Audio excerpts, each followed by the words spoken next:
होता क्या है मेरे प्रियो कि जब भी बाइबिल का वचन बताया जाता है सामने वाले की तरफ से, जो भी हमारे सामने रहता है, आपने देखा होगा कि वो वन वे चलते हैं।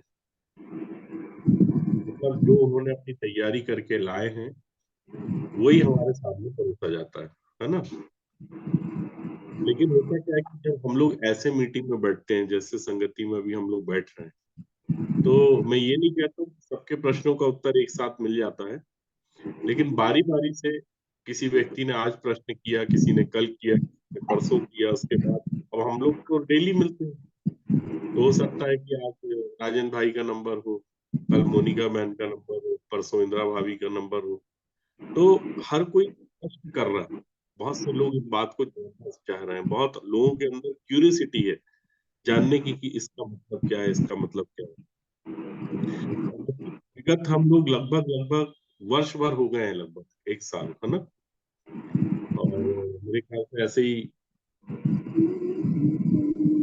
मई जून के आसपास मैं भी जुड़ा था संगति में और दिसंबर से आशीष भाई आए हुए और लगभग 1 वर्ष में बहुत सी बातें हैं, बहुत से विषय हैं, जिन्हें हमने जाना और समझा है। और इतना तो हमको समझ में आ ही चुका है कि जो बाइबिल कह रही है और जो मेरे विचार कह रहे हैं, इन दोनों में बहुत अंतर है कि नहीं? आप लोग क्या मेरी इस बात से सहमत हैं? बिल्कुल सहमत है भैया। मेरी आवाज़ आ रही है आप लोगों को स्पष्ट? जी भैया। जी भैया। मैं ये बोल रहा हूँ कि जो बात है परमेश्वर के वचन में, हम उसको एक अलग ही तरीके से अभी तक समझ रहे थे। लेकिन वास्तविक रूप से जब परमेश्वर के वचन को, उसके भेद को हम जानते हैं और समझते हैं और बाइबिल से जब हमें उसका उत्तर मिलता है, तब हमको समझ में आता है कि जैसा मैं सोच रहा था, जैसा मेरा विचार था, ऐसा नहीं है। हाँ, परमेश्वर कुछ और बताना माँग रहा है और मैं कुछ और समझ रहा हूँ। ऐसा होता था कि नहीं आप सबके साथ भी? अगर होता था तो अपना माइक जो है, वो अनम्यूट करके इसका आंसर दीजिए।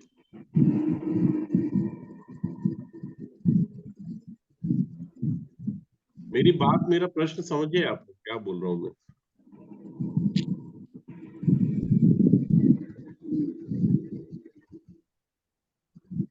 हेलो, भैया एक बात सुनिए।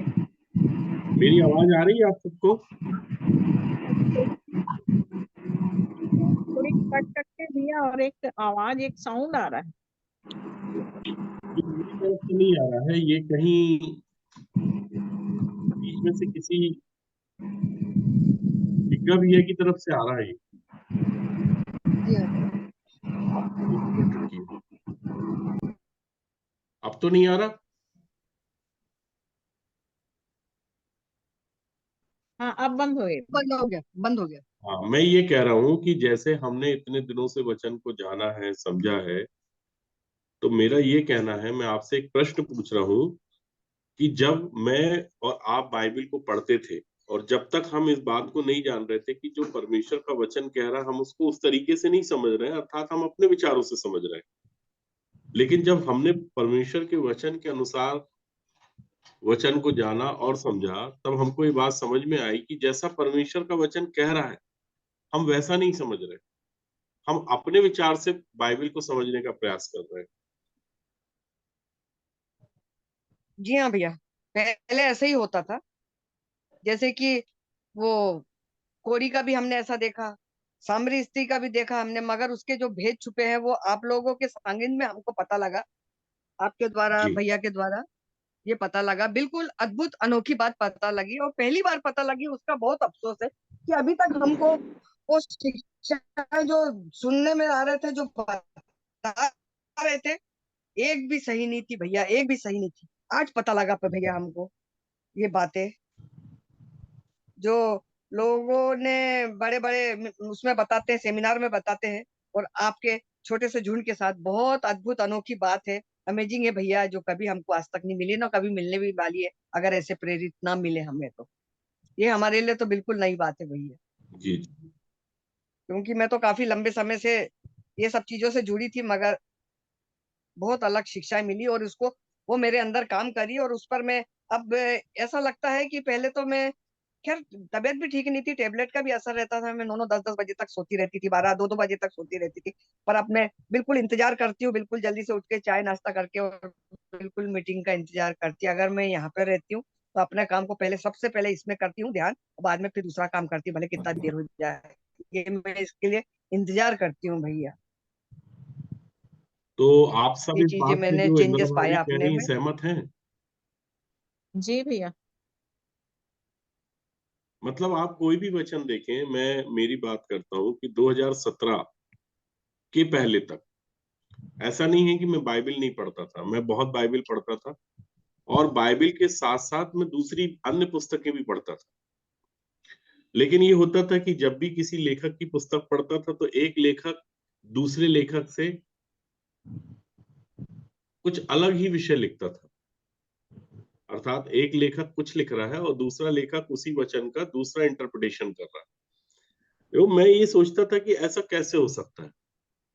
जैसे आप छोटी सी बात ले लें कि आप किसी भी विषय को, आप नए नियम में अगर आप देखें तो सुसमाचार में मत्ती है, मरकुस है, लूका है, यूहन्ना है ना? आज हम लोग थोड़ा सा इसी विषय को देखने का प्रयास करेंगे, क्योंकि परमेश्वर का आत्मा आज बोला इसी विषय पे थोड़ा सा मैं आप लोगों से बातचीत करूं कि प्रभु यीशु मसीह ने जैसे बोला मत्ती रचित सुसमाचार में, मुझे थोड़ा सा देखना पड़ेगा उस विषय को, लूका लूका से देखते हैं ना हम अंत के विषय में जो बात की है उसने।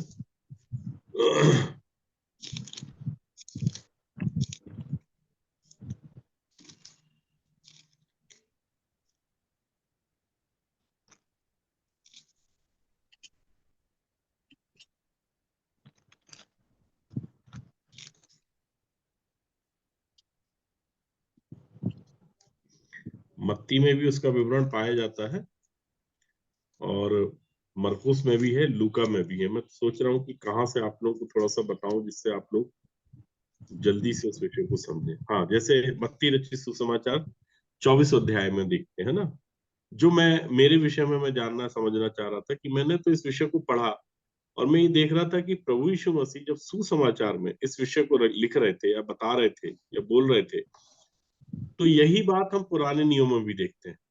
मतलब लगभग जितने भी परमेश्वर के नबी रहे, जितने भी परमेश्वर के भविष्यद्वक्ता रहे, जो परमेश्वर के द्वारा भेजे गए लोग थे, जब भी वो कोई बात करते थे वो आपस में मैच होती थी। ठीक है? जैसे एक विषय देखते हैं हम, मत्ती रचित सुसमाचार उसका 24 अध्याय उसके 29 पद को, 29 पद पढ़िए। उन दिनों के क्लेश के तुरंत बाद सूर्य अंधियारा हो जाएगा और चंद्रमा का प्रकाश जाता रहेगा और तारे आकाश से गिर पड़ेंगे और आकाश की शक्तियां हिलाई जाएंगी। ये किसने तब कहा? ये जो बात है प्रभु यीशु मत्ती रचित सुसमाचार उसके 24 अध्याय उसके 29 पद में, ये बात किसने कही? यीशु मसीह ने। यीशु मसीह। ठीक है, प्रभु यीशु मसीह ने कही है ना। जी। अब यही बात किसी और ने भी कही क्या? इसको हम थोड़ा सा समझने का प्रयास करते हैं ना, कि जो बात सुसमाचार में परमेश्वर का पुत्र प्रभु यीशु मसीह कह रहा है, क्या ये बात किसी और ने भी कही?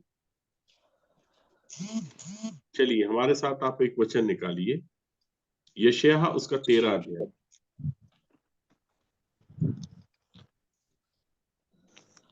भविष्यवक्ता पहले कह दिया था।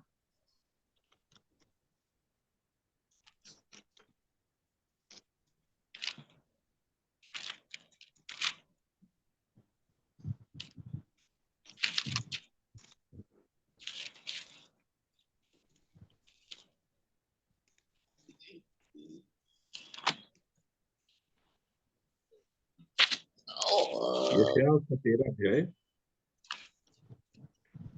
और उसके 10 पद को पढ़िए।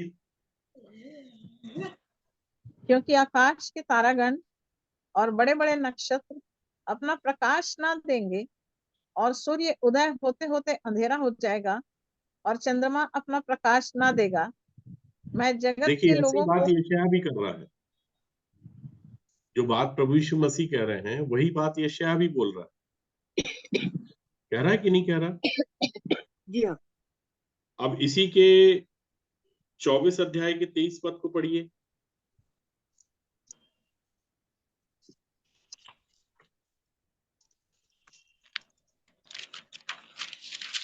तब चंद्रमा संकुचित हो जाएगा और सूर्य लज्जित होगा, क्योंकि सेनाओं का यहोवा सिय्योन पर्वत पर और यरूशलेम में अपनी प्रजा के पुरनियों के सामने प्रताप के साथ राज्य करेगा। अब इसी के 34 अध्याय के 4 पद को पढ़िए।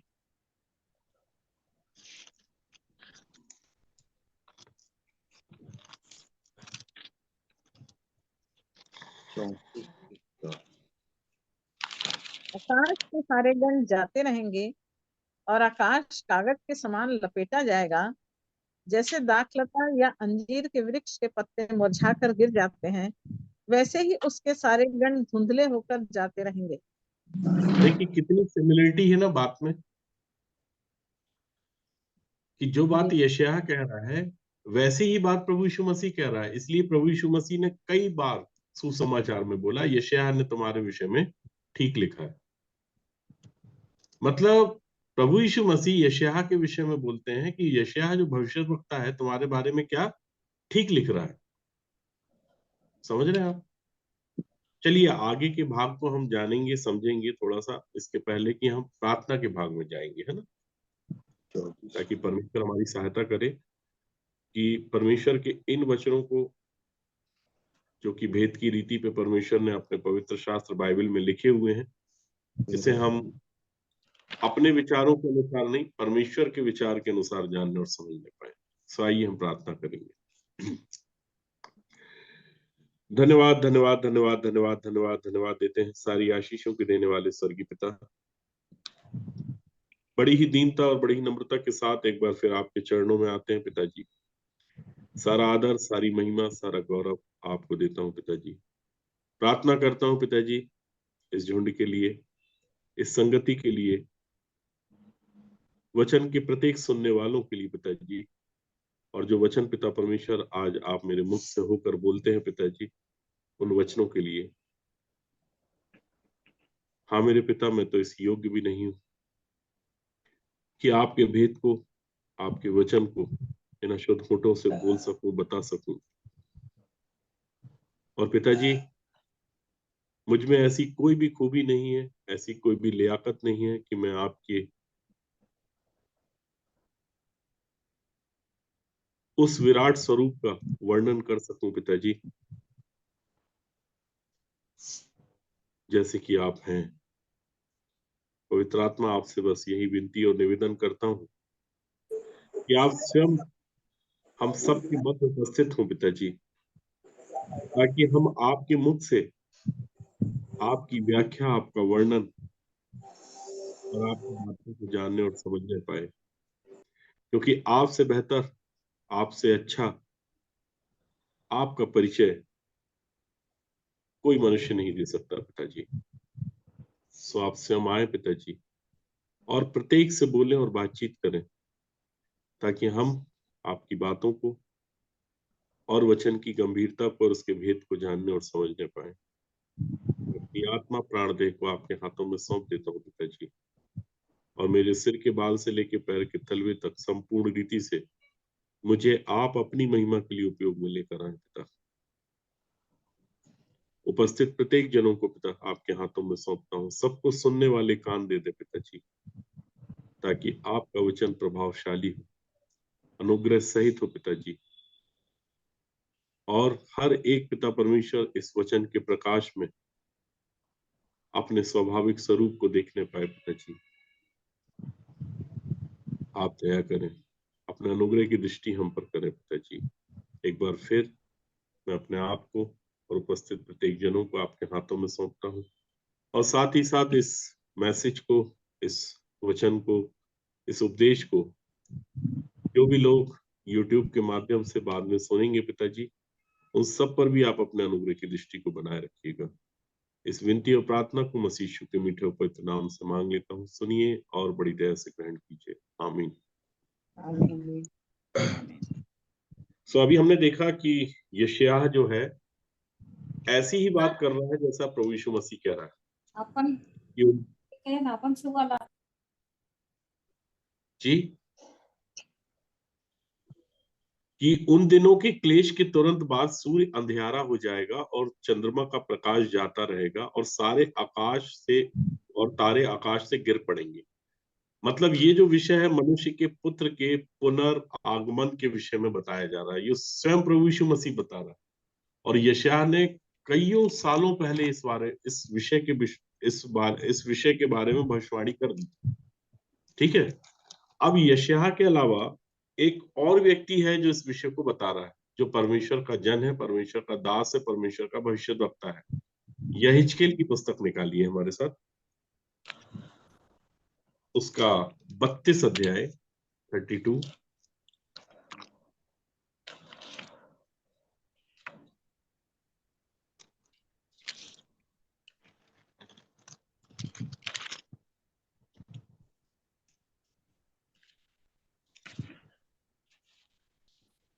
और उसके 7 पद को पढ़िए। जिस समय मैं तुझे मिटाने लगूं, उस समय मैं आकाश को ढांपूंगा और तारों को धुंधला कर दूंगा। मैं सूर्य को बादल से छिपाऊंगा और चंद्रमा अपना प्रकाश ना देगा। 8 पद को भी पढ़ दीजिए। आकाश में जितनी प्रकाशमान ज्योतियां हैं, उन सब को मैं तेरे कारण धुंधला कर दूंगा और तेरे देश में अंधकार कर दूंगा। परमेश्वर यहोवा की यही वाणी है। अब परमेश्वर यहोवा की जो वाणी है वो बदली क्या? नहीं, कि परमेश्वर यहोवा की जो वाणी यशायाह के द्वारा, यशायाह के मुख से होकर परमेश्वर ने इजराइल से बोला और बातचीत किया, वही परमेश्वर की वाणी जो परमेश्वर ने यहेजकेल के मुख से होकर बोला और बातचीत किया, वही परमेश्वर की वाणी जो है वो अपने पुत्र के द्वारा भी वही बात कर रहा है। और जी। आज भी जो परमेश्वर की वाणी है, परमेश्वर अपने लोगों से, अपने दासों को जिसे उसने भेजा है, उनके द्वारा बोलता और बातचीत करता है। समझ रहे हैं मेरे प्रियो? जी भैया। उसकी वाणी कभी बदलती नहीं है, इसलिए वो बोलता मैं कभी नहीं बदलूंगा, मैं कभी ना बदलने वाला परमेश्वर। मनुष्य बदल सकता है, ठीक है। और आज एक बात बताऊं मैं आपको कि जितनी जनरेशन एक पृथ्वी पे होती है, हर 10 साल में एक बड़ा बदलाव आता है, हर सेंचुरी में एक बड़ा बदलाव आता है। और बदलते बदलते बदलते एक समय क्या होता है कि मनुष्य पूरी तरीके से बदल जाता है। और यही बदलाव इजराइलियों में भी जब हो रहा था, तब परमेश्वर कह रहा था मुझे स्मरण रखो, मुझे स्मरण करो। तो स्मरण करो क्यों बोल रहा था वो? क्योंकि इजराइल उसको क्या कर रही थी? भूल जा। भूल जा रही थी। अगर आपको कोई भूलेगा तो आपको बार बार उसे याद दिलाना पड़ेगा कि मुझे याद करो, मुझे स्मरण रखो। तो मतलब इजराइल भूल रही थी, इतने बड़े बड़े काम उनके जीवन में हुए। आज मनुष्य के जीवन में भी बहुत बड़े बड़े काम हो जाते हैं, उसके बाद भी मनुष्य क्या होता है? परमेश्वर को भूल जाता है। याद कब आती है लोगों को परमेश्वर की? दुख तकलीफ में भी। जब तकलीफ होती है, जब हमारे जीवन में समस्या आती है, तब हमें याद आता है कि अरे एक परमेश्वर है जिसके पास हम जा सकते हैं। ठीक है।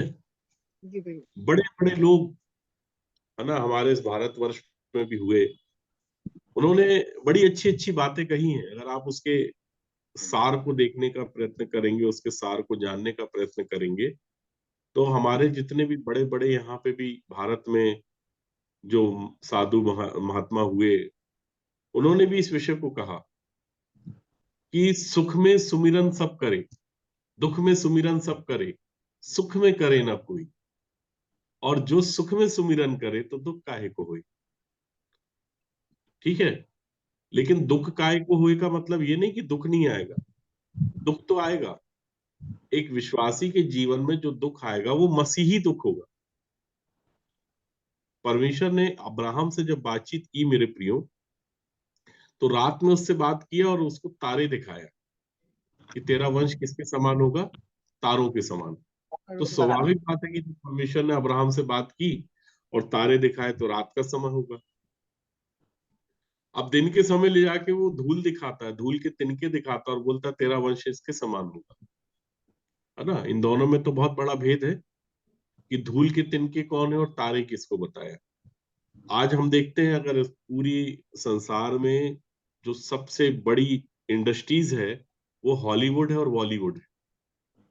आप लोग इसके विषय में बहुत अच्छे से जानते हैं, और सितारे उसमें भी होते हैं, स्टार उसमें भी होते हैं, लेकिन वो स्टार जितनी तेजी से ऊपर जाता है उतनी ही तेजी से नीचे भी आ जाता है। और मेरे प्रियो, आप सभी लोग मेरे से जो पहले हैं, जो मेरे बाद के हैं, जो मेरे साथ के हैं, जो मेरे बाद होने वाले हैं, ये सब जानते हैं कि ये सारी जो फिल्म इंडस्ट्रीज है, इस सब पे जो प्रभुता है वो शैतान की।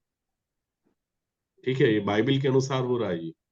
इसलिए आप देखिएगा कि जब धुन बजती है ना, तो कोई भी व्यक्ति का अगर हाथ ऐसा है तो उसकी उंगली ऐसी ऐसी होने लगती है, हाथ थिरकने लगते हैं, पैर थिरकने लगते हैं। ये क्यों होता है? कभी आपने सोचा इसके विषय में? आप देखिएगा कभी भी म्यूजिक बजेगी ना, तो अपने आप ऐसे ऐसे हाथ होने लगते हैं, ऑटोमेटिक पैर ऐसे ऐसे थिरकने लगते हैं, अपने आप फर्श पे पैर ऐसा ऐसा होगा, हाथ मटकेंगे, कंधा मटकेगा। क्यों होता है ये? क्योंकि वो चीज अंदर है हमारे। ठीक है, तो उसका प्रभाव होता है। और शैतान के पास ये सारा प्रभाव था जब वो फेंका गया, और जब वो मध्य आकाश में, जब वो भूमि पे पटका गया, तब उसके पास ये सारे वाद्य यंत्र थे जिसके कारण वो एक व्यक्ति को मंत्र मुग्ध कर देता है। और इसलिए जब संगीत बजता है तो आप देखिए लोग क्या कहते हैं, हम मंत्र मुग्ध हो गए, खो गए उसमें, है ना। लोग रोने लगते हैं, लेकिन वचन सुन के कोई व्यक्ति नहीं रोता, कोई व्यक्ति पश्चाताप नहीं करता। कारण क्या है? कि उनको कोई कंट्रोल कर रहा है। वो थिरकना नहीं चाहते, लेकिन उस म्यूजिक में वो थिरकने लग जाते हैं अनायास। आप देखिएगा कभी भी एकदम से म्यूजिक बजेगी, लोगों के अपने आप ऐसे हाथ पैर चलने लगते हैं, मुंडी मटकने लगती है। होता है कि नहीं? आपने देखा कि नहीं? इस चीज को महसूस किया कि नहीं? जी हाँ भैया। तो ये क्यों होता है? इसका कारण क्या है? इन सब के पीछे जो बातें हैं ना, ये छुपी हुई हैं, ये भेद की रीति पे। और मैं आपको ये बताना मांग रहा हूं कि जब प्रभु यीशु मसीह ने कोई बात कहा, जो परमेश्वर के लोग थे, जो परमेश्वर के सेवक थे, जो परमेश्वर के भविष्यद्वक्ता थे, वो इन वचनों को जब लेके आ रहे थे, वो बिल्कुल वही बात कर रहे थे जो परमेश्वर की वाणी थी, यहोवा की वाणी। समझ रहे हैं मेरे प्रियो? तो यहेजकेल भी अपने 32 अध्याय उसके 7 पद में यही बात कह रहा है कि जिस समय मैं तुझे मिटाने लगूं, उस समय मैं आकाश को ढांपूंगा और तारों को धुंधला कर दूंगा। मैं सूर्य को बादल में छिपाऊंगा और चंद्रमा अपना प्रकाश ना देगा। यही बात तो प्रभु यीशु मसीह कह रहा था कि इन दिनों के क्लेश के तुरंत बाद सूर्य अंधियारा हो जाएगा। वर्ड वही है, भाषा वही है, बस उसको समझना पड़ेगा। ये है आत्मिक बातें जो परमेश्वर के वचनों में छुपी हुई हैं, भेद की रीति पे। देखिए, हमारा सांसारिक जो नॉलेज है ना मेरे प्रियो, कोई कहीं भी पढ़ता हो, किसी का कोई भी टीचर क्यों ना हो, लेकिन उनको वही बात सिखाई जा रही जो मुझे सिखाई गई। वही बात भाई राजेश को सिखाई जा रही है, वही बात इंदिरा भाभी ने भी सीखी है, वही बेला बहन ने सीखी है, वही मोनिका बहन ने सीखी, वही राजन भाई ने सीखी। सब वही पढ़ के निकले। अगर किसी से भी 2 का टेबल बोलेंगे तो सब बताएंगे 2 1 जा 2, 2 2 जा 4। कोई बोलता है 2 2 जा 5? नहीं। अगर हिंदी का पहाड़ा किसी से बोलेंगे तो 2 एकम 2, 2 दूनी 4, 2 तिया 6, 2 चौको 8, 2 पंचे 10 ही बोलेंगे। अगर मान लो किसी ने 2 पंचे 12 बोला तो गलत है बोलेंगे। आप समझ रहे हैं मेरे प्रियो? मतलब हम लोग यहाँ पे जो सांसारिक ज्ञान अर्जित कर रहे हैं, वहां बिल्कुल सिमिलरिटी पाई जाती है। ए फॉर एप्पल है, बी फॉर बॉल है, सी फॉर कैट है। एग्रीड करते हैं आप लोग इस बात से? जी भैया। मैं जो बोल रहा हूँ कि ए फॉर एप्पल होता है, आप लोग एग्रीड कर रहे हैं? जी जी जी, कर रहे हैं, सभी एग्री। जी। तो कैसे एग्री कर रहे हैं जबकि मेरे को तो अलग टीचर ने पढ़ाया, मैं अलग स्कूल में पढ़ा हूँ, आप अलग स्कूल में पढ़े हो, लेकिन फिर भी ए फॉर एप्पल का ज्ञान बिल्कुल एक सा है सबका। लेकिन जब बात आध्यात्म की आती है, जब बात स्पिरिचुअल नॉलेज की आती है तो सबके नॉलेज अलग अलग जा रहे हैं, और फिर सभी कहते हैं कि सारे मार्ग एक ही ओर जा रहे हैं। हो सकता है क्या पॉसिबल? नहीं। भाई अगर कोई छत्तीसगढ़ में बैठा है तो छत्तीसगढ़ से मध्य प्रदेश आने के मार्ग, सारे मार्ग एक ही जगह जाएंगे मध्य प्रदेश। नहीं, अलग है, अलग है। अलग अलग। पूर्व की तरफ से भी जाएंगे तो आप उत्तर में पहुंचेंगे, और उत्तर से भी जाएंगे तो उत्तर में आएंगे, दक्षिण से भी आएंगे तो उत्तर में। पॉसिबल है क्या? नहीं। नहीं है ना। नहीं, नहीं। तो ऐसा क्या है कि हम लोग इन बातों को नहीं समझ पाए? कारण यह है कि उसका जो टीचर है वो पवित्र आत्मा नहीं। आप समझिए विषय को। अगर पवित्र आत्मा टीचर होगा तो सबको एक ही नॉलेज देगा, ठीक है। और अगर टीचर पवित्र आत्मा नहीं होगा, शिक्षक अगर पवित्र आत्मा नहीं होगा, तो फिर क्या होगा? यहाँ पे गड़बड़ी हो जाएगी। और वहां पे जो टीचर था, जो यहेजकेल को बता रहा था, जो यशायाह को बता रहा था, और भी लोगों को देखते हैं। अभी तो मैंने आपके सामने सिर्फ 2 ही विषय रखे हैं, निकालिए मेरे साथ योएल नबी की पुस्तक, उसका 2रा अध्याय और उसका 10वां पद पढ़ लीजिए। उनके आगे पृथ्वी कांप उठती है और आकाश हम्म, थरथराता है। सूर्य हम्म, और चंद्रमा काले हो जाते हैं और तारे नहीं झलकते। यहोवा हाँ। अपने उस दल के आगे अपना शब्द सुनाता है, क्योंकि उसकी सेना बहुत ही बड़ी है। जो अपना वचन पूरा करने वाला है वह सामर्थी है, क्योंकि यहोवा का दिन बड़ा और अति भयानक है, उसको कौन सह सकेगा। बताइए कुछ अंतर आ रहा है क्या इन लोग की बातों में? जो यहोवा की वाणी है कहीं बदल रही है क्या? नहीं भैया। हाँ जी। नहीं पता। लगभग लगभग आप जाएंगे तो सब लोग एक ही बात को बोल रहे हैं। मतलब इनका टीचर तो पवित्र आत्मा है ना, और वाणी ये यहोवा की बोल रहे हैं। इसलिए ये भी कह रहा है कि उनके आगे पृथ्वी कांप उठती है और आकाश थरथराता है, और सूर्य और चंद्रमा काले हो जाते हैं और तारे नहीं झलकते। यहोवा अपने दल के आगे अपना शब्द सुनाता है, क्योंकि उसकी सेना बहुत ही बड़ी है। जो अपना वचन पूरा करने वाला है वह सामर्थी है। क्योंकि यहोवा का दिन बड़ा और अति भयानक है, उसको कौन सह सकेगा? ठीक है। इसी का 31 पद भी पढ़िए, 31।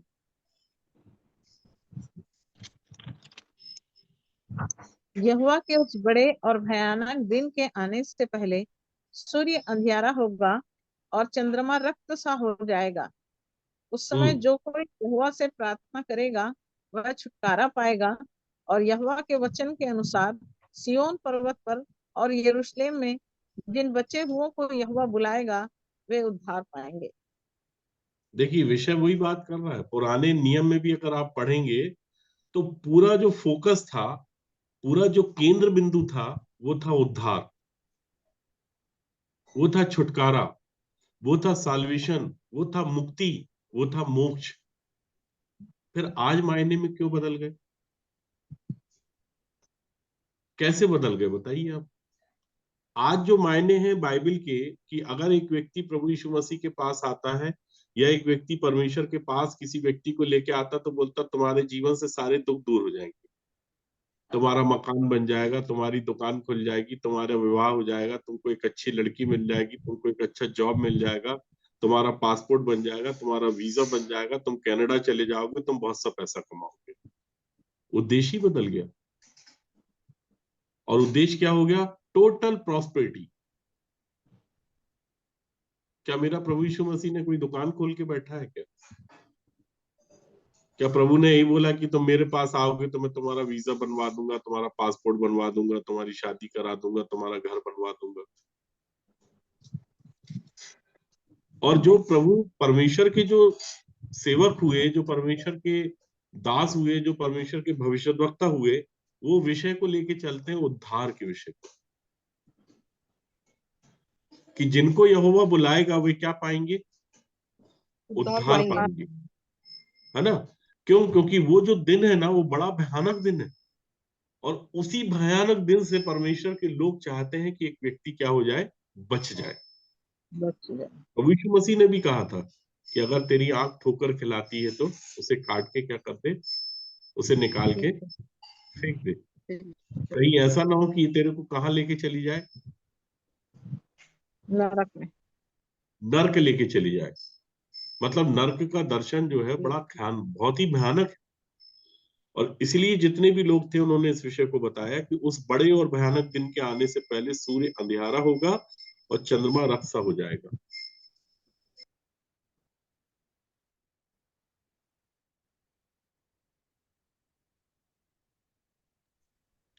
समझ रहे हैं मेरे प्रियो? चलिए एक विषय और देखिए, इसी में 3 अध्याय के 15 पद को पढ़िए।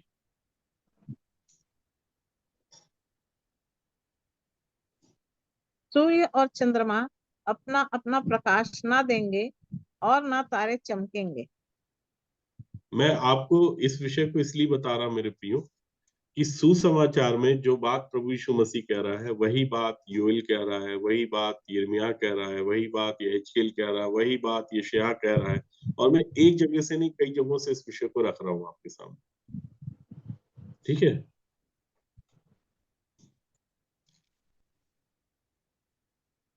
आमोस की पुस्तक 5 अध्याय उसका 20 पद। आमोस नबी की पुस्तक उसका 5 अध्याय उसका 20 पद। क्या ये सच नहीं है कि यहोवा का दिन उजियाले का नहीं वरन अंधियारे ही का होगा, हाँ ऐसे घोर अंधकार का जिसमें कुछ भी चमक ना हो। समझ रहे हैं मेरे प्रियो?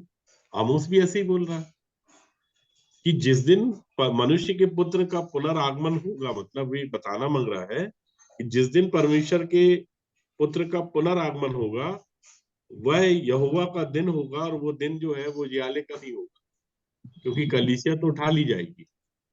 और जब कलीसिया ही उठा ली जाएगी तब क्या बचेगा? कुछ बचेगा क्या अंधियारा। यहाँ? क्योंकि पृथ्वी पर तो अंधियारा और राज्य राज्य के लोगों पर घोर अंधकार छाया हुआ है, और जो थोड़ा मोड़ा प्रकाश बचा हुआ है वो प्रकाश भी चला जाएगा। तो वो दिन कैसा होगा फिर? कुछ घोर नहीं अंधकार। बचेगा। ना सूर्य में प्रकाश बचेगा, ना चंद्रमा में प्रकाश बनेगा बचेगा, ना पृथ्वी पर प्रकाश रह जाएगा। क्योंकि तुम जगत की ज्योति हो। ठीक है? और वो जगत की ज्योति जो है मसीह जो है, जो प्रभु जो है, वो अपने साथ लेके चला जाएगा। काम खत्म, कुछ नहीं बचेगा फिर कोई कितनी प्रार्थना कर ले, कितना उपवास कर ले, एक पैर पे खड़ा हो जाए, सर के बल चला जाए, ठीक है, लेट लेट के चले, उठ उठ के चले, 17 घंटे बाइबल पढ़ ले, कुछ नहीं होने वाला मेरे प्रियो उसका। समझ रहे हैं आप?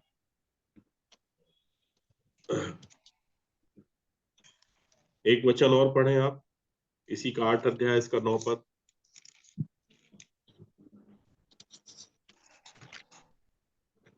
परमेश्वर यहोवा की यह वाणी है, उस समय मैं सूर्य को दोपहर के समान अस्त करूंगा और इस देश को दिन दोपहरी अंधियारा कर दूंगा। देखिए बोलता है कि जब मसीह का, अर्थात परमेश्वर के पुत्र का, प्रभु का पुनरागमन होगा, उस समय के विषय में बता रहा है कि उस समय में सूर्य को दोपहर के समान अस्त करूंगा और इस देश को दिन दोपहरी अंधियारा कर दूंगा।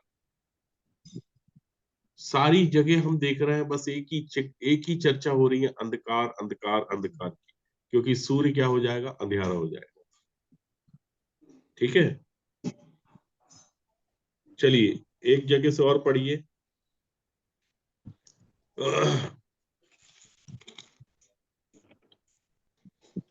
सपन्या सपन्या उसका 1 अध्याय उसका 15 पद।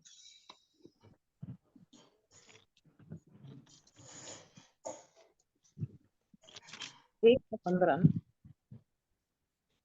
वह रोष का दिन होगा, वह संकट और सकेती का दिन, वह उजाड़ और विनाश का दिन, वह अंधेर और घोर अंधकार का दिन, वह बादल और काली घटा का दिन होगा। देखिए यही बात सपन्या भी बोल रहा है ना। प्रभु यीशु मसीह ने भी यही बात बोला। तो आपको याद आ रहा है एक वचन कुछ बोलता है हमारे सामने, उस वचन को भी निकाल के हम लोग पढ़ लेते हैं ना हमारे साथ। आप उस वचन को निकालें जो पाया जाता है इब्रानियों की पत्री, उसका 1 अध्याय और उसका 1 पद। इब्रानियों की पत्नी उस पत्री उसका 1 अध्याय और उसका 1 पद।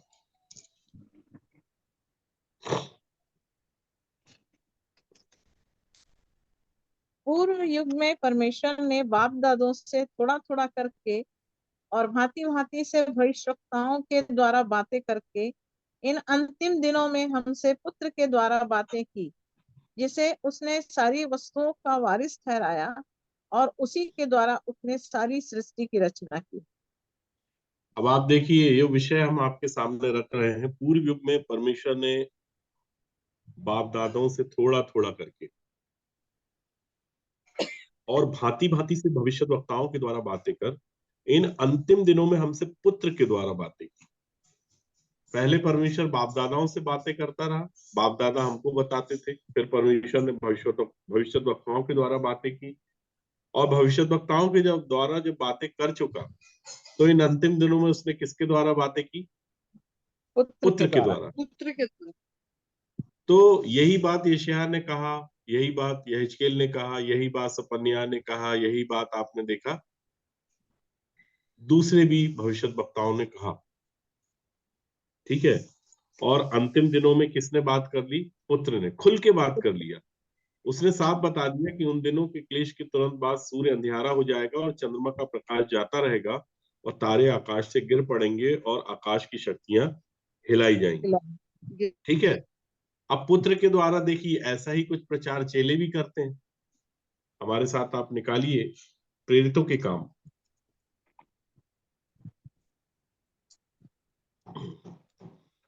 उसका 2 अध्याय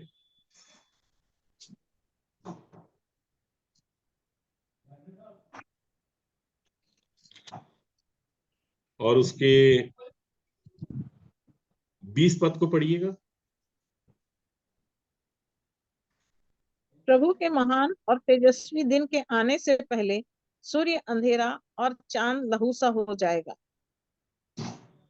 ये कौन कह रहा था?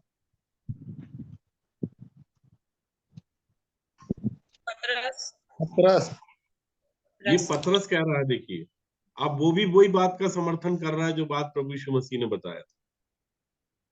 और ये बात मैं बता रहा हूं कि कितनी सिमिलरिटी है। जो परमेश्वर के जो लोग होते हैं ना, वो एक सी बोली एक सी भाषा में बात करते हैं।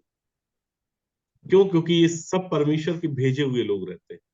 और जो परमेश्वर का भेजा हुआ व्यक्ति रहेगा वो परमेश्वर की वाणी को बोलेगा, वो अपनी वाणी को नहीं बोलता। वो उद्धार के सुसमाचार को बताता है। प्रभु यीशु मसीह आया उद्धारकर्ता के रूप में। तू पुत्र जनेगी, तू उसका नाम यीशु रखना, वह अपने लोगों का उनके पापों से उद्धार करेगा। पहले ये डिक्लेरेशन था।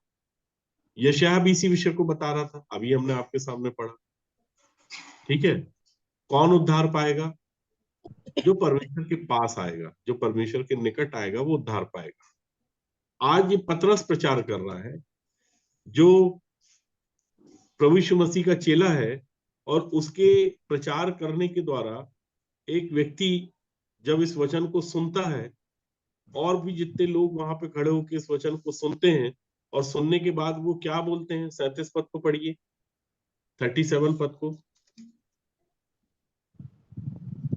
तब सुनने वालों के हृदय छिद गए और वे पतरस और शेष प्रेरितों से पूछने लगे, हे भाइयों, हम क्या करें? हे भाइयों हम क्या करें? What should I do? I don't know. हम लोग को समझ में नहीं आ रहा कि हम क्या करें। जबकि ये लोग करने क्या गए थे मालूम है आपको? क्या करने गए थे? चलिए इसी के प्रेरितों के काम उसके 2 अध्याय और उसके 5 पद से पढ़िए। आकाश के नीचे की हर एक जाति में से भक्त यहूदी यरूशलेम में रह रहे थे।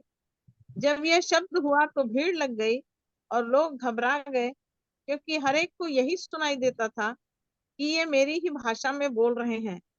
वे सब चकित और अचंभित होकर कहने लगे, देखो ये जो बोल रहे हैं, क्या सब गलीली नहीं? तो फिर क्यों हम में से हर एक अपनी अपनी जन्मभूमि की भाषा सुनता है? आगे। हम जो पारसी और मेदी और एलामी और मेसोपोटामिया और यहूदिया और कप्पदूकिया और पुंतुस और आसिया और फ्रूगिया और पंफुलिया और मिस्र और लीबिया देश जो कुरेने के आसपास है, इन सब देशों के रहने वाले और रोमी प्रवासी अर्थात यहूदी और यहूदी मत धारण करने वाले क्रेती और अरबी भी हैं, परंतु अपनी अपनी भाषा में उनसे परमेश्वर के बड़े बड़े कामों की चर्चा सुनते हैं। और वे सब चकित हुए और घबराकर एक दूसरे से कहने लगे, यह क्या हो रहा है?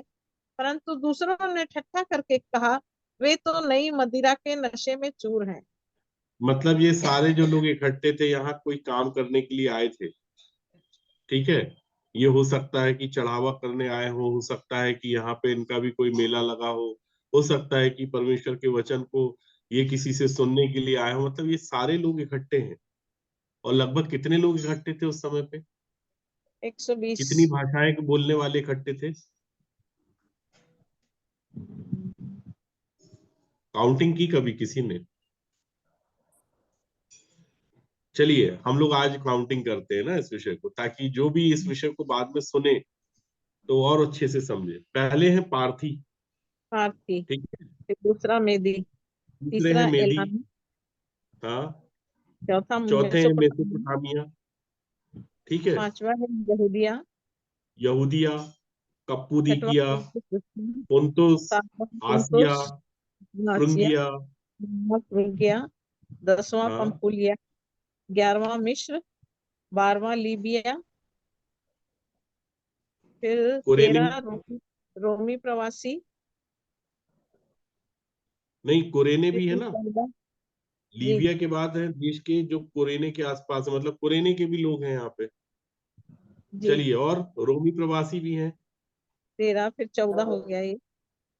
फिर हाँ, यहूदी मत धारण करने वाले क्रेती, हाँ, 15, अरबी, हाँ, 16। हाँ।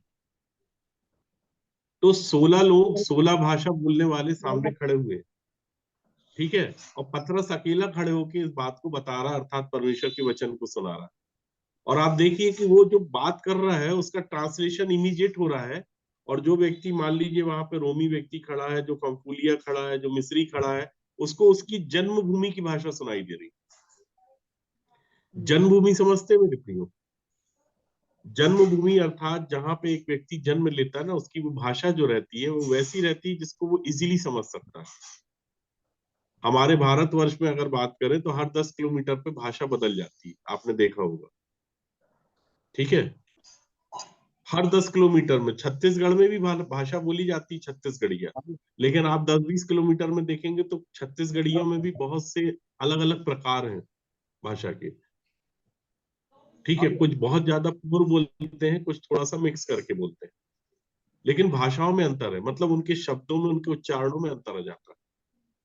लेकिन जब पतरस बोल रहा था तो सारे लोगों को अपनी अपनी मातृभाषा में सुनाई दे रहा था। तो जिससे जो वचन परमेश्वर के द्वारा पतरस बोल रहा था वो सब लोग समझ रहे थे। और समझने के कारण ही उनके हृदय छिदे। अगर वो सुसमाचार को नहीं सुनते होते, नहीं समझते होते, तो क्या उनके हृदय छिदते? क्या वो बोलते कि अब हम क्या करें? हाँ जी, नहीं बोलते, नहीं बोलते भैया। नहीं बोलते, ठीक है। लेकिन जब उन्होंने पतरस से और शेष प्रेरितों से पूछा कि हम क्या करें, अब हमको नहीं आ रहा समझ में कि हम क्या करें, तब पतरस ने उनसे कहा, पहली बात है मन फिराओ। दूसरी बात है कि तुम में से हर एक अपने अपने पापों की क्षमा के लिए यीशु मसीह के नाम से बपतिस्मा ले। तो पहले एक व्यक्ति मन फिराए, दूसरा उसके मन फिराने के द्वारा परमेश्वर उसके पाप को क्षमा करेगा, तब एक व्यक्ति बपतिस्मा ले, तो तुम पवित्र आत्मा का दान पाओगे। ये बात पतरस ने और शेष प्रेरितों ने बताई। ये सीक्वेंस बताया, और ये सीक्वेंस कभी भी कहीं भी नहीं बिगड़ा मेरे प्रियो। इसी सीक्वेंस के द्वारा एक व्यक्ति इस जीवन को पाएगा। तो मैं आपको ये बताना चाह रहा था, इस भूमिका तक मैं आपको ले गया था, उतना पीछे तक ले गया, और उस वचन को आपके सामने रखने का उद्देश्य जो मेरा था कि 2017 के पहले मैं भी परमेश्वर के वचन को पढ़ता था, अन्य पुस्तकों के द्वारा भी पढ़ता था। फिर मैं कभी कभी ये सोचता था कि ये पुस्तक किसी ने लिखी है तो क्या उस प्रकाशन से लिखी है जो परमेश्वर के द्वारा उसे मिला, कि इसने अपने थॉट से लिख दिया। क्योंकि कुछ एक एथेंटिक बुक, ऐसा नहीं बोल रहा हूं कि मैं एथेंटिक बुकें नहीं है, कुछ एथेंटिक बुकें भी है जिनको वास्तव में परमेश्वर ने खड़ा किया। उन लोगों ने जब उन लिटरेचर को लिखा तो उन्होंने बहुत ज्यादा नहीं लिखा। एक्चुअल में मैं बताऊं कि उन्होंने जितना लिखा ना, उससे ज्यादा आज लोगों ने बढ़ा चढ़ा के उसका ट्रांसलेशन कर दिया। मतलब उन्होंने लिखा 10 पेज, लेकिन आज 100 पेज में उनकी पुस्तकें उपलब्ध है। तो वो जो लिख रहे थे उसमें सिमिलरिटी थी कि परमेश्वर के वचन के अनुसार वो हर एक बातों को कोट कर रहे थे। और मैं आपको एक बात बताऊं, जिसको परमेश्वर भेद देता है, जिसको परमेश्वर प्रकाशन देता है ना, वो कोई पुस्तक लिखता भी नहीं। ठीक है, जितना लिखा है ना बाइबल में, ये बहुत है। और इस भेद की व्याख्या एक व्यक्ति परमेश्वर के अनुग्रह से, परमेश्वर की दया से कर दे। लेकिन अगर आप बोले पुस्तक लिखे बैठ के, तो पुस्तक लिखना कोई नहीं चाहता। क्योंकि परमेश्वर का वचन साफ कहता है मत्ती रचित सुसमाचार में कि पवित्र वस्तु किसके आगे नहीं रखना है?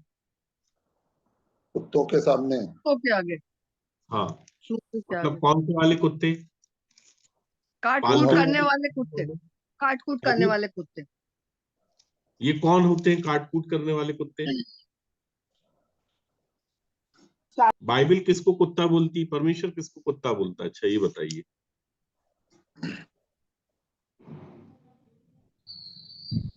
परमेश्वर का वचन बोल रहा, पवित्र वस्तु कुत्तों को ना दो हाँ। और अपने मोती सुअरों के आगे मत डालो। तो परमेश्वर किसको कुत्ता बोल रहा है? यहाँ पे प्रभु यीशु मसीह बोल रहा है। ये शब्द उसके मुंह से सुनने में तो थोड़ा अच्छा नहीं लग रहा। अब हम लोग अगर बात करते हैं तो वो 4 पैर वाले की बात करते हैं, जिसकी एक पूंछ होती है, लंबा सा मुंह होता है, और उसमें अलग अलग ब्रीड होती है। तो क्या ये उसकी बात करता है? नहीं भैया, ये मनुष्य के विचारों की बात कर रहा है। मनुष्य के विचार। नहीं, विचार नहीं है बहन, मनुष्य का नेचर है एक्चुअल में, हाँ, स्वभाव। वही भाव जो। ठीक है, क्योंकि प्रभु यीशु मसीह ने एक जगह और भी इस विषय को रखा। जब एक स्त्री आई उसके पास में, तो उसने बोली कुछ दया कर दे मेरे ऊपर। तो उसने क्या बोला? लड़कों की रोटी लेके, कुत्तों में आगे डालना उचित नहीं है। है ना? तो एक बार नहीं, अनेक बार ये विषय आया। अगर हम प्रकाशित वाक्य में देखते हैं तो प्रकाशित वाक्य की जो सबसे अंतिम पुस्तक है, उसमें भी परमेश्वर का वचन बता रहा है कुत्तों के विषय में।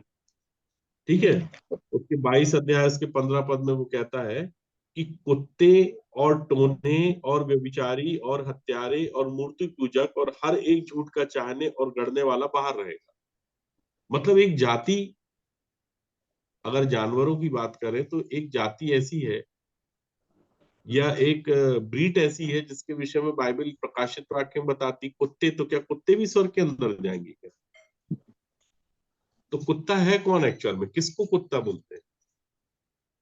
मैंने बोला ना कि मेरे विचार और परमेश्वर के विचारों में बहुत अंतर। अगर मैं अपने विचार से अगर बाइबल को जानने और समझने लग जाऊं, तो मैं कभी नहीं जान पाऊंगा कि परमेश्वर का वचन किसको बोल रहा है। ठीक है, लेकिन इस विषय को थोड़ा सा हम लोग समझेंगे। हमारे साथ आप निकालिए फिलिपियों की पत्री। मैं आपसे पूछूंगा, है ना, उत्तर आपको देना रहेगा। फिलिपियों की पत्री और उसका 3रा अध्याय और उसके दूसरे पद से पढ़िए। पृथ्वी पर की नहीं, नहीं नहीं, परंतु फिलिपियों की पत्री, फिलिपियों की से पत्री फोकस रहो और बुरे 3रा काम करने अध्याय। वाले से फोकस रहो। हाँ उन जी, काट करने वालों से चौकस रहो। फिलिप्पी भाभी 2 का आपकी आवाज ना 5 थोड़ा ब्रेक हो जाती है।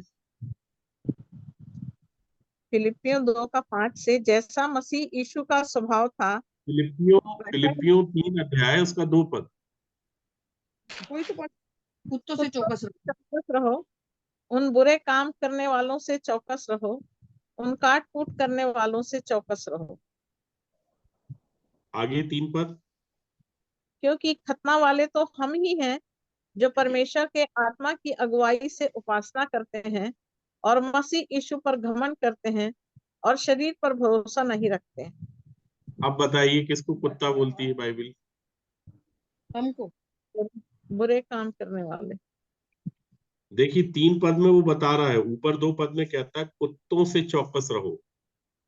अब ऐसा लगता है कि ये जो कुत्तों से चौकस रहने की बात करता है, ये कहीं गली के कुत्ते तो नहीं है जो काटते कूटते हैं।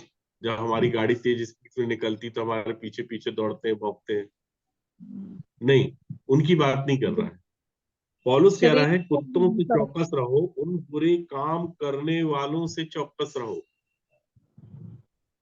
देखिए ऊपर कहता है कुत्तों से चौकस रहो, और उसी के बाद बोलता है उन बुरे काम करने वालों से चौकस रहो, उन काट कूट करने वालों से चौकस रहो। क्योंकि खतना वाले तो हम ही हैं जो परमेश्वर के आत्मा की अगुवाई से उपासना करते हैं और मसीह यीशु पर घमंड करते हैं और शरीर पर भरोसा नहीं रखते। शरीर पर भरोसा नहीं रखते। तो शरीर पर भरोसा रखने वालों को कौन क्या कहा जाता है?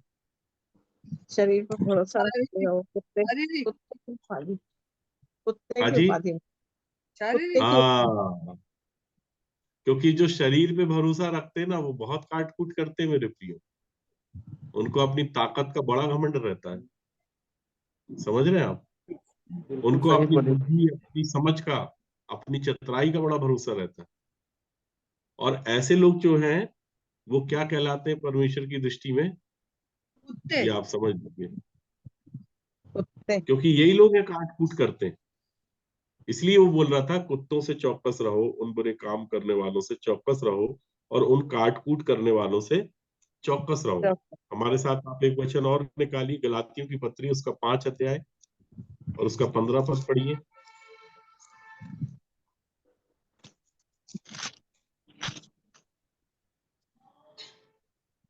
ये ध्यान पर से देख। यदि एक दूसरे को दांत से काटते और फाड़ खाते हो तो चौकस रहो कि एक दूसरे का सत्यानाश ना कर दो। ये किन से कह रहा था? वो आत्मिक लोगों से कह रहा था कि शारीरिक लोगों से कह रहा था?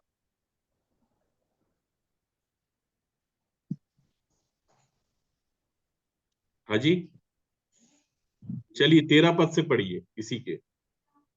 हे भाइयों, तुम स्वतंत्र होने के लिए बुलाए गए हो, हाँ परंतु ऐसा ना हो कि यह स्वतंत्रता शारीरिक कामों के लिए अवसर बने, वरन प्रेम से हाँ, एक दूसरे के दास बनो, क्योंकि बोलता है सारी वरन प्रेम से एक दूसरे की क्या बनो?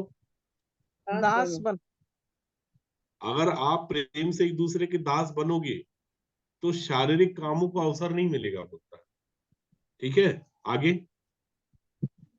क्योंकि सारी व्यवस्था इस एक ही बात में पूरी हो जाती है, तू अपने पड़ोसी से अपने समान प्रेम रख। कल आप पर लोगों ने इस विषय को समझा था ना, पड़ोसी कौन है? आपका पड़ोसी कौन है? जो प्रभु का विरोधी है। प्रभु का विरोधी है। जो अपना निंदक है। हाँ, जो निंदक। आपकी निंदा कर रहा है ना, ठीक है, निंदा वो करने आपका क्या वाले। है? हाँ, चलिए जल्दी से, अब वो एक इसको क्या है, रिमाइंड करना पड़ेगा, कहीं भूल ना जाए आप लोग। जल्दी से हमारे साथ आप निकालिए रोमियो की पत्री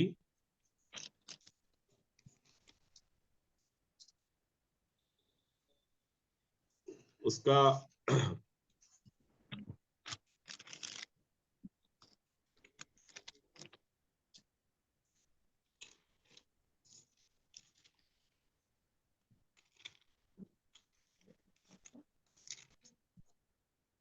15 अध्याय और उसके 2 पद से कल भैया ने बताया था एक्चुअली, आशीष भैया ने, लेकिन फिर से उसको रिमाइंड कर रहा हूं मैं ना।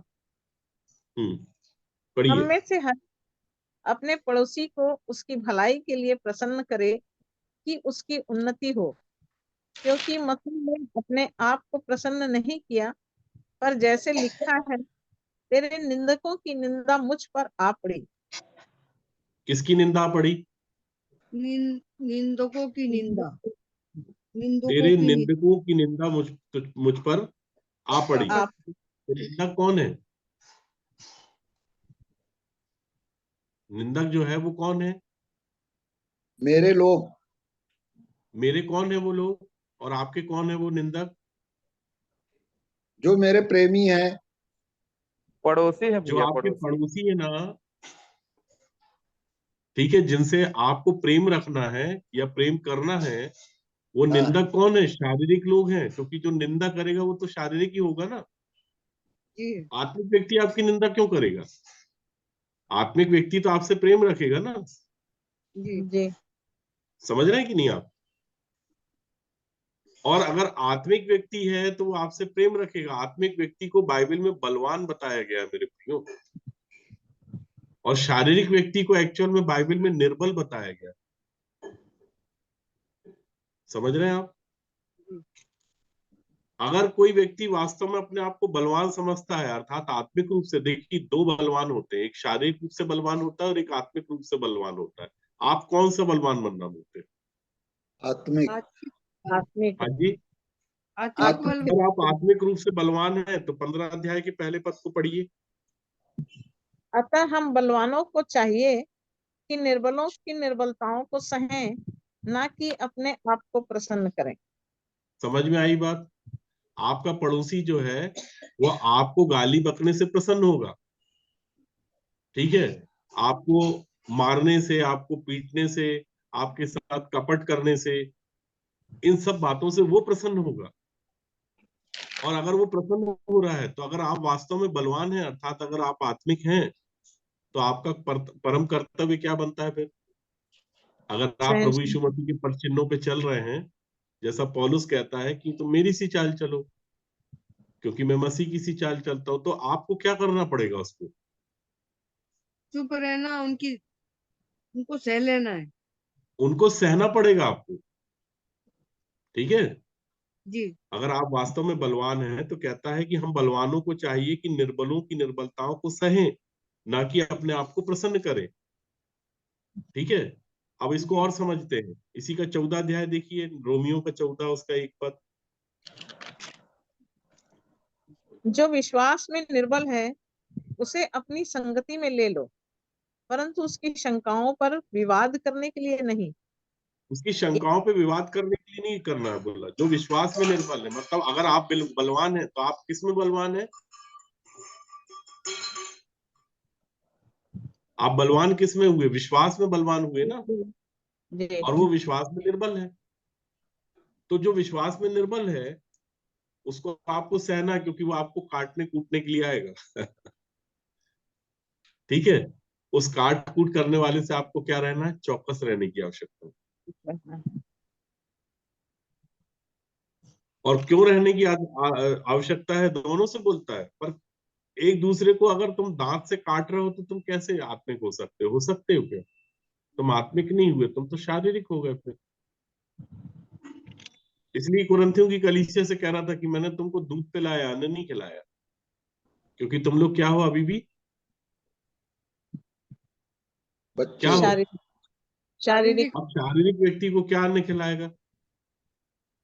अभी तो उसको दूध ही पिलाना बहुत मुश्किल वाली बात हो रही है, क्योंकि पतरस की पत्री के अनुसार अगर हम देखें तो दूध पीने वालों की अवस्था क्या होती है मालूम है आपको?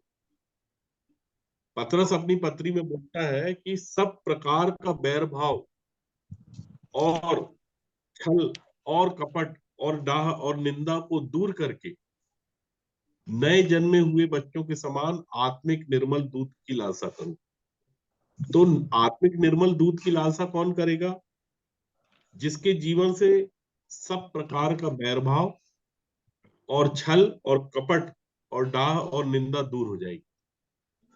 उसी के लिए है दूध। समझ रहे हैं मेरे प्रियो? तो परमेश्वर का वचन अगर हम देखें ना तो बहुत अलग है, बहुत ऐसी बातों को बता रहा है ना कि जिनको मैं नहीं समझ पा रहा था। लेकिन 2017 के बाद जब मैंने अपना जीवन परमेश्वर को सौंपा मेरे प्रियो, और जब मैंने इस वचन को पढ़ना चालू किया, तब जब भाई आशीष इस वचन को समझाते थे और मैं इस वचन को पढ़ता था, तो मुझे बहुत अच्छे से समझ में आता था। मैं आज आप लोगों के मध्य बैठा हूँ, मेरा परिवार भी जानता है कि उस समय सब मुझको ना कुछ हद तक सभी लोग मुझे एक ही बात बोलते थे कि ये पागल हो गया, पागल हो गया, पागल हो गया। कारण ये था कि मैं रात में 9 बजे, 10 बजे, 11 बजे से जब बैठता था बाइबल पढ़ने के लिए, तो मुझे पता ही नहीं चलता था रात कब हो गई, सवेरा कब हो गया। मैं इतना बाइबल पढ़ता, मतलब इतनी इच्छा, इतनी तीव्र इच्छा होने लगी थी बाइबल को पढ़ने की, क्योंकि वचन समझ में आने लगा। पहले बाइबल पढ़ता तो समझ में नहीं आता था मेरे को, मुझे दूसरे लेखक और दूसरे प्रकाशनों की मदद लेनी पड़ती थी। लेकिन उसके बाद मैंने सबकी पुस्तकें और सब चीजों को बंद करके और अलमारी में रख दिया, और अब उसके बाद से मैंने सिर्फ और सिर्फ बाइबल पढ़ना चालू किया। और एक अवस्था ऐसी भी आती है मेरे प्रियो कि हम खूब बाइबल पढ़ते हैं, खूब बाइबल पढ़ते हैं, और उसके बाद जब परमेश्वर को उतनी ही बात बतानी होती है जितना वो आपको समझाना चाहता है, तो उसके बाद आप कितनी भी कोशिश कर लें, आप बाइबल नहीं पढ़ पाएंगे। आज मुझसे बहुत से लोग प्रश्न करते हैं, जैसे अभी पिछले दिनों में राजन भाई ने मुझसे पूछा कि भैया मैं बाइबल पढ़ता हूँ, मेरे को एकदम से नींद सी आने लगती है। तो परमेश्वर आपको अपने विषय में उतना ही बताएगा जितना परमेश्वर चाहता है कि आप जानो, क्योंकि अब आपको बाइबल समझ में आने लगी। पहले आपको बाइबल समझ में नहीं आती थी, तो आप सोचोगे कि नहीं मैं आज और जान लूं और जान लूं, तो उतना नहीं जानोगे आप। उतना ही जानिए जितना आप परमेश्वर को डाइजेस्ट कर पाओगे। ठीक है, एक ही दिन में परमेश्वर आपको उत्पत्ति से लेके मलाकी तक और मत्ती से लेके प्रकाशित वाक्य तक सब नहीं बताएगा। धीरे धीरे जानो, धीरे धीरे समझो। परमेश्वर तो हर दिन अपना नया स्वरूप आपको दिखाएगा। जी भैया, स्वर्ग सच मेरे है। प्रियो प्रतिदिन नया होता है, मैं आपको बताता हूँ, प्रतिदिन, प्रतिपल। इसलिए आज एक वचन, परमेश्वर के वचन को जब एक व्यक्ति सुनता है ना, तो आज उसको एक नया प्रकाशन मिलता है, कल एक नए प्रकाशन से परमेश्वर भरता है, फिर उसके बाद एक नए प्रकाशन से भरता है। नहीं तो आप बोर नहीं हो जाओगे। अगर आप वही वही वचन सुनते रहोगे तो आपको बोरियत नहीं हो जाएगी, अरे पंकज भाई तो वही बात बता रहे हैं जो पिछली बार बताए थे। लेकिन कितनी बातें ऐसी हैं जिनको हमें रिपीट करना पड़ता है, हमें पता है कि आप भूल जाओगे। तो कौन है फिर आपका पड़ोसी? निंदक लोग। क्या करते हैं वो लोग? वो गुर्राते भी हैं, वो भौंकते भी हैं, वो जी काटते हाँ। भी हैं। तो जी उससे किसको सचेत रहने की आवश्यकता है? आपको और मुझको। जी हाँ। ये बाइबल बताती है मेरे प्रियो। ठीक है, जी। और अगर आप आत्मिक हो गए तो परमेश्वर आपको बलवान की संज्ञा दे देगा, आपको बोलेगा बलवान हो तुम तो। और अगर आप बलवान हैं तो मेरा आपसे एक ही आग्रह रहेगा कि बलवानों को चाहिए कि वो निर्बलों की निर्बलताओं को सहें। सही है। ठीक है, बाकी अपने आप को प्रसन्न करें। आपको प्रसन्न, अपने आप को प्रसन्न करने का मतलब कि अगर आप अपने आप को प्रसन्न करोगे तो जो निर्बल आदमी आया है विश्वास में, जब वो आपको गाली बकेगा तो आप भी रिटर्न उसको गाली बक दोगे, तो फिर बचा क्या? कुछ बचा क्या? नहीं बचा भैया कुछ भी, हम भी उसके जैसे हो आपने गए। उसको मालूम एक नई उपाधि दे दी, आप उसको, वो आपका आदर्श बन गया, सीधी बातें समझ लीजिए, क्योंकि आप उसको फॉलो कर रहे हो ना। और जो व्यक्ति गलत है, अगर आप उसकी गलती पे गलती का रिटर्न आप उसको गलत बात से करके दोगे तो आप उसके फॉलोवर हो जाओगे, आप उसके आदर्श हो जाओगे, वो आपका, वो व्यक्ति आपका आइडियल बन गया, आप उसके पद चिन्हों पे चलने वाले बन गए।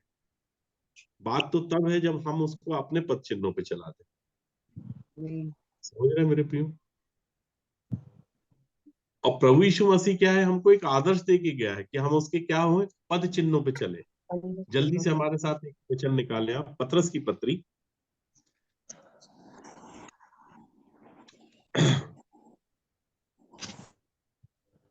उसका दूसरा अध्याय, पहला पतरस की पत्री उसका दूसरा अध्याय और उसके 18 पद से पढ़िए। हे सेवक को हर प्रकार के भय के साथ अपने स्वामियों के अधीन रहो, न केवल उनके जो भले और नम्र हों, पर उनके भी जो कुटिल हों। क्योंकि यदि कोई परमेश्वर का विचार करके अन्याय से दुख उठाता हुआ क्लेश सहता है, तो यह सुहावना है। क्योंकि यदि तुमने अपराध करके घूसे खाए और धीरज धरा, तो इसमें क्या बड़ाई की बात है।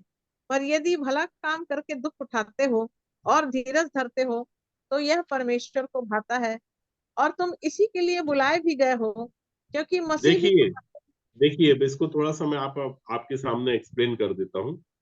अब 19 पद में वो बोल रहा है सेवकों से, एक्चुअल में वो सेवकों से बात कर रहा है, और सेवकों के पद तक जाने की एक व्यक्ति को आवश्यकता है। वो कहता है कि यदि कोई परमेश्वर का विचार करके, मतलब परमेश्वर का थॉट, परमेश्वर का विचार अगर वो मेरे भीतर आ जाता है, क्योंकि परमेश्वर का विचार एक बुरा विचार नहीं, एक अच्छा विचार है, भला विचार है। तो परमेश्वर के विचार को मैं अपने भीतर लेता हूं, तो इस विचार को लेके मैं एक काम कर सकता हूँ, जो अन्याय मेरे साथ हो रहा है उस अन्याय को मैं सह लूं, और उसी अन्याय को सहने के द्वारा परमेश्वर का जो विचार है, अगर वो थॉट्स मेरे भीतर आ गई, तो कहता है अन्याय से दुख उठाता हुआ क्लेश सहता है, तो ये कैसा है, सुहावना है। कहता है क्यों? क्योंकि तुम बलवान हो गए और तुमने निर्बलों की निर्बलताओं को सह लिया, तो ये क्या हो गया तुम्हारे लिए, सुहावना हो गया।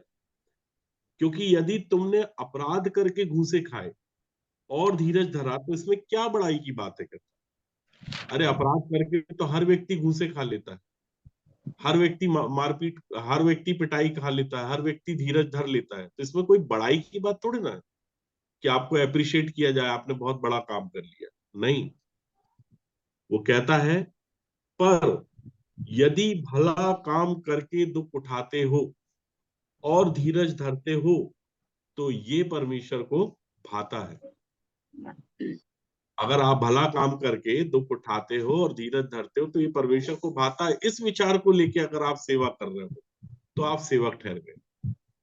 अगर आप इस विचार को लेके सेवा नहीं कर रहे हो, तो आप कभी सेवक नहीं ठहर पाओगे। समझ रहे हो? और कहता है कि यह परमेश्वर को भाता है और तुम इसी के लिए बुलाए गए हो। बताइए, आप किसके लिए बुलाए गए हो? अपना मकान बनाने के लिए, अपना वीजा लगाने के लिए, अपना पासपोर्ट बनाने के लिए? कहता भला काम करके दुख दुख उठाते उठा हो और धीरज धरते हो, तो ये परमेश्वर को भाता, और तुम इसी के लिए बुलाए गए हो। पिटने के लिए बुलाए गए हो आप लोग, समझ रहे हो आप? गाली खाने के लिए बुलाए गए हो। ये है परमेश्वर का वचन मेरे प्रियो, ये है ट्रुथ वचन, ये परमेश्वर का सत्य वचन, ये है परमेश्वर की वाणी, जो परमेश्वर अपने लोगों के द्वारा उनके मुख से होके बोलता, बताता कि तुम इसी के लिए बुलाए गए हो, क्योंकि मसीह भी तुम्हारे लिए दुख उठाकर तुम्हें एक आदर्श दे गया कि तुम भी उसके पद चिन्हों पर चलो। और अगर आप उसके पद चिन्हों पे चलोगे ना, तो जो कुछ मसीह के साथ हुआ वो आपके साथ भी होगा, क्योंकि वे तो वही है ना। उसी रास्ते पे तो आप चल रहे हो। अगर उस पे स्पीड ब्रेकर उसके रास्ते में आए, तो आपके नहीं आएगा क्या? बताइए, जिस मार्ग में मैं चल रहा हूं, अगर मेरे मार्ग में कांटे हैं, तो आपके मार्ग पे कोई फूल बिछाएगा क्या? जी, तो बस हम गाना गाएंगे कि राहों में कांटे अगर हो रुकना नहीं, चलते जाना। तो जब कांटे आए तो क्या बोले, हटा दो इसको। देखिए, अगर राह में अगर आपके मार्ग में कांटे होंगे ना, और अगर पहाड़ होगा मेरे प्रिय, तो आप बोलते हो इसको हटा दे प्रभु, इसको हटा दे प्रभु, इसको हटा दे। परमेश्वर इसको हटाएगा नहीं, ये पहाड़ तो ज्यों का त्यों रहेगा। आप इसको हटाने की बात कर रहे हो, वो इसको हटाएगा नहीं, वो आपको उठाएगा, ताकि आप उसको क्रॉस करो।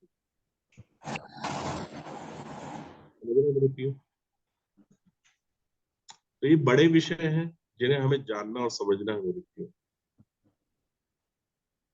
और मैंने आपको बताया ना, 2017 के पहले जब भी मैं बाइबल को पढ़ता था, तो मैं अपने विचार से बाइबल को समझने का प्रयास करता था।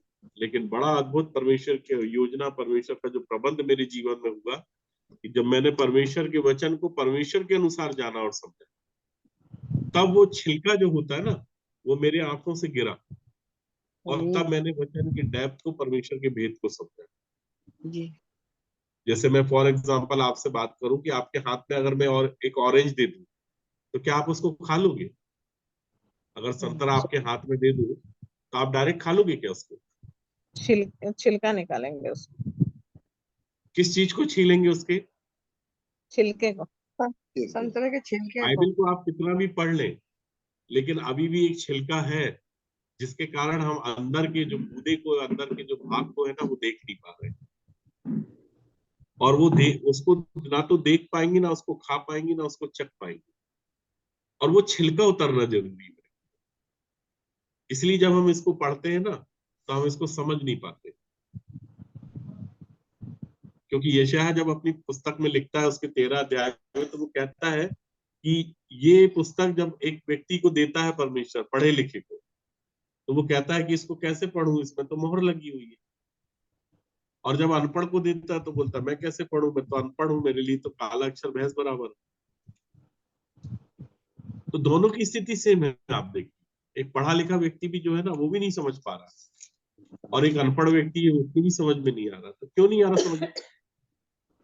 क्या कारण है उसका? कारण यही है कि इस पे मोहर लगी हुई है, जिसके कारण एक व्यक्ति इसको समझ ही नहीं पा रहा। ठीक है, यशायाह उसके 29 अध्याय में लिखा हुआ है। जल्दी से पढ़ दीजिए 29 अध्याय और उसके 10 पद से पढ़िए। यहोवा ने तुमको भारी नींद में डाल दिया है और उसने तुम्हारी नवी रूपी आंखों को बंद कर दिया है और तुम्हारे दर्शी रूपी सिरों पर पर्दा डाला है।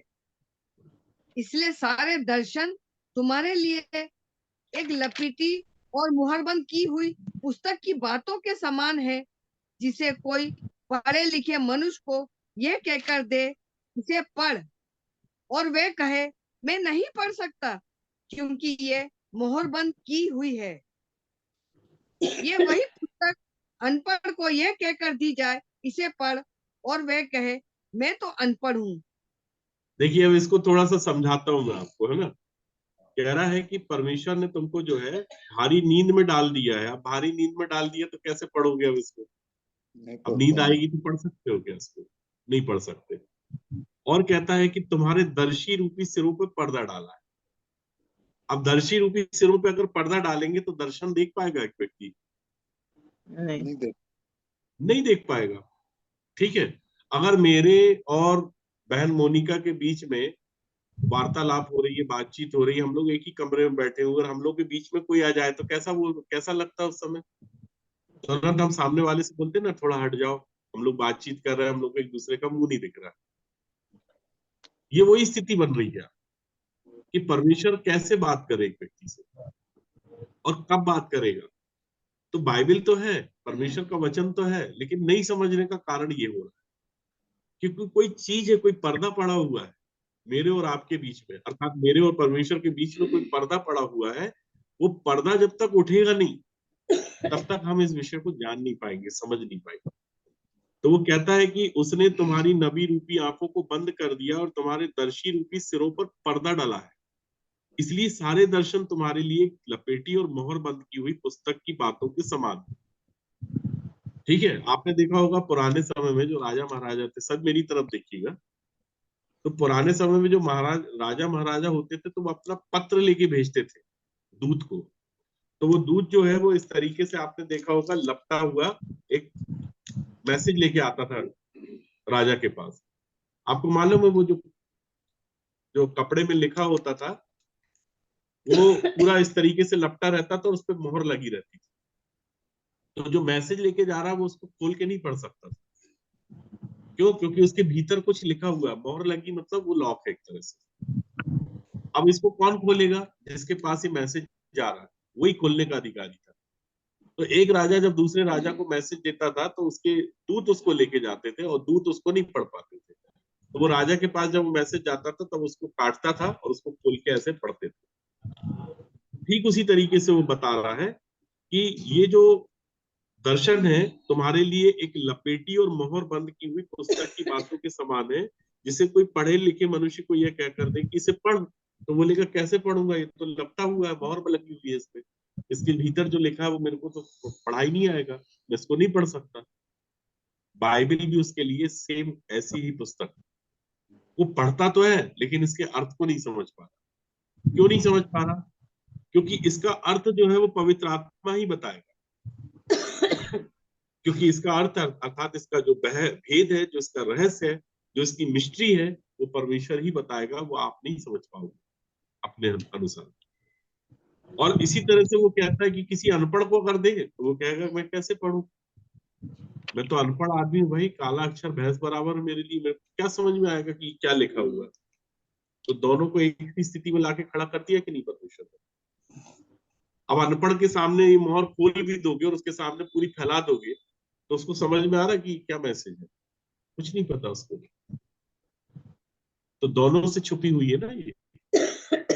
तो ये पर्दा उठता कब है, कैसे उठता है मालूम है आपको?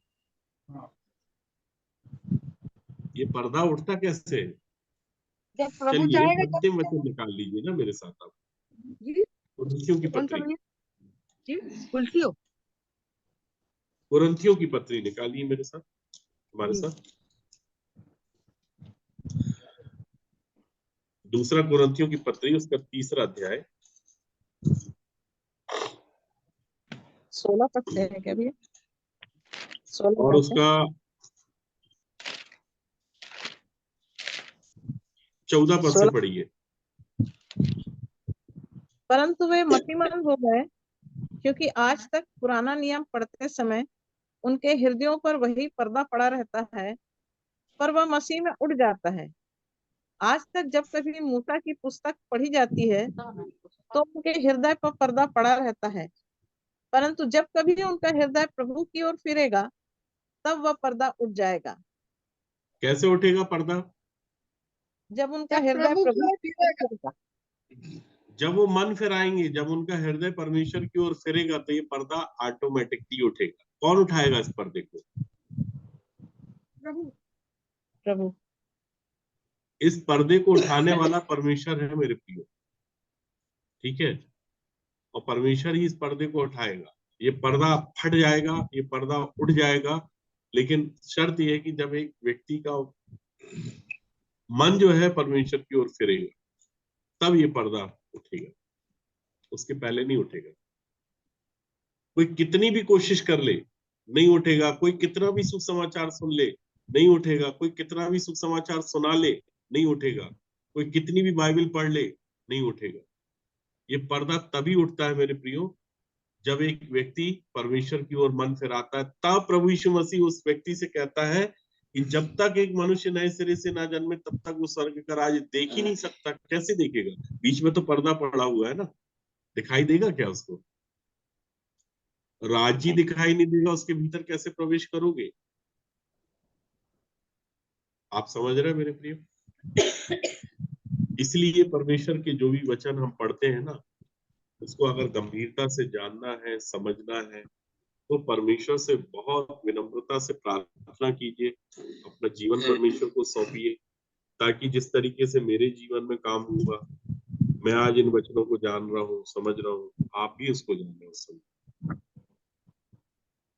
सो मेरे प्रियो, आज मैंने आपसे कोई प्रश्न नहीं पूछा, जो परमेश्वर का आत्मा मुझे अगुवाई किया कि मैं आपसे बोलूं और बातचीत करूं, मैंने आज उसी विषय को आपके सामने रखा। और मैं चाहता हूं कि परमेश्वर आप सबकी सहायता करे, ताकि जो ग्रुप, जो संगति, जो वचन हम सुन रहे हैं इस ग्रुप के माध्यम से, उसके द्वारा से हमारी आत्मिक उन्नति होने पाए। ठीक है? हमारे जीवन में जितने भी दोष हैं वो दूर हो, ताकि हम निर्दोष हो। जितने भी दाग हो वो हमारे जीवन से दूर हो, है ना? हर एक झुर्रियां हमारे जीवन से दूर हो, तब तो हम एक तेजस्वी कलीसिया बनेंगे मेरे प्रिय, और परमेश्वर के सामने उपस्थित होंगे। सो परमेश्वर मेरी और आप सबकी सहायता करे कि हम इन जीवित वचनों के द्वारा से परमेश्वर के अनुग्रह को, परमेश्वर के उद्धार को, परमेश्वर की दया को और परमेश्वर के प्रबंध को अपने जीवन में जानने और समझने पाए। और जिन्होंने भी इस वचन को जाना है, समझा है मेरे लिए, वो व्यक्तिगत रूप से परमेश्वर के चरणों में आए और अपने पापों का, अपने अपराधों का अंगीकार करें। सो परमेश्वर हम सब की सहायता करे। आप सबों को जय मसीह की। और आज जो भी परमेश्वर की ओर से मुझे मिला मेरे प्रियो, मैंने आपके सामने रखा। इसको आप अन्यथा ना लें, क्योंकि मैं भी आपसे प्रेम करता हूँ, परमेश्वर भी आपसे प्रेम करता है। और मेरा उद्देश्य किसी को हर्ट करने का नहीं है। मैं चाहता हूँ कि हर एक जन परमेश्वर के वचन को जान के, समझ के अपना जीवन परमेश्वर में सौंपे। सो आप सबों को जय मसीह। जय मसीह।